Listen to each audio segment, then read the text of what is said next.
বাংলাদেশের ছাত্র আন্দোলনের অন্যতম মুখ বলা যেতে পারে। বাংলাদেশের ছাত্র আন্দোলনের অন্যতম যিনি চালিকা শক্তি, যিনি প্রধান কণ্ঠস্বর, সেই ওসমান হাদির মৃত্যুর পর বাংলাদেশ কিন্তু এই মুহূর্তে উত্তাল হয়ে উঠেছে। সব থেকে যে বিষয়টা আপনাদের জানিয়ে রাখবো, যেখানে এই ওসমান হাদির মৃত্যুর পর তার আগামী যুব প্রজন্ম তারাও কিন্তু তার মতোই হবেন, এমনটাই শপথ নিচ্ছেন তারা। আমরা দেখেছি যে গত 12ই ডিসেম্বর তিনি যখন টোটো করে একটা বাংলাদেশের রাস্তা দিয়ে যাচ্ছিলেন নিজের গন্তব্যে, সেই সময় তাকে লক্ষ্য করে বেশ কয়েকজন অজ্ঞাত পরিচয় দুষ্কৃতী গুলি করে এবং 12ই ডিসেম্বর সেই সময় তাকে একটি হাসপাতালে নিয়ে যাওয়া হয় এবং সেখানে তিনি চিকিৎসাধীন ছিলেন।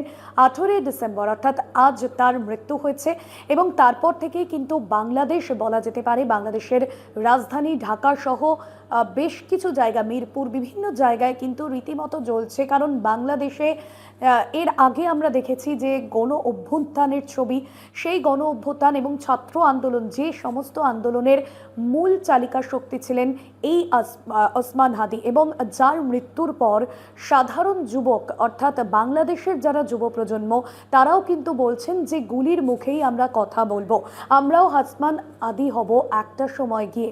এবং তিনি যে বাংলাদেশে একটা প্রজন্ম তৈরি করে দিয়েছিলেন, তিনি যেই যুব শক্তির চালিকা শক্তি হিসেবে, যুবদের কণ্ঠস্বর হিসেবে একটা মঞ্চ তৈরি করে দিয়েছিলেন।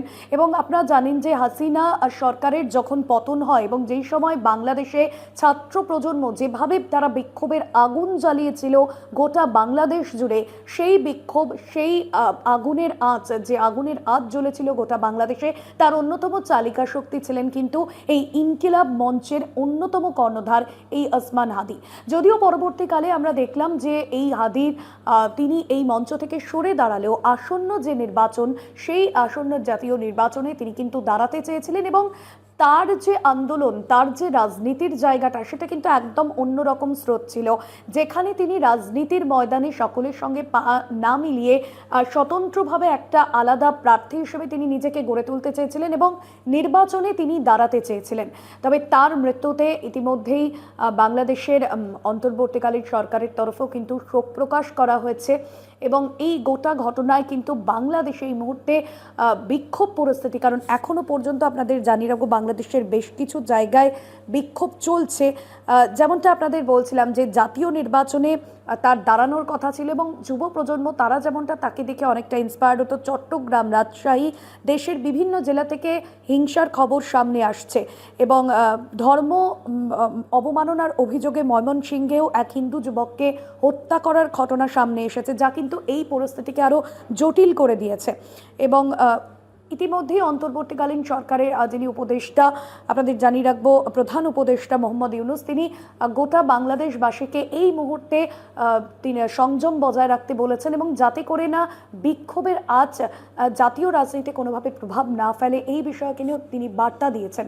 তবে একটাই বিষয় যে হাদির মৃত্যুর পর আগামী দিনে বাংলাদেশের যে এই যে যুব প্রজন্মের আন্দোলন, যুব প্রজন্মের যে ক্ষোভ, সেই বিক্ষোভের জায়গাটা কোথায় যেতে চলেছে সেটাই কিন্তু এই মুহূর্তে দেখার। ডিজিটালে এই বিষয় আজকে এখানেই শেষ করছি। আর অন্যান্য আপডেটের জন্য দেখতে থাকুন Kolkata TV digital, Kolkata TV, রাত দিন 7 দিন।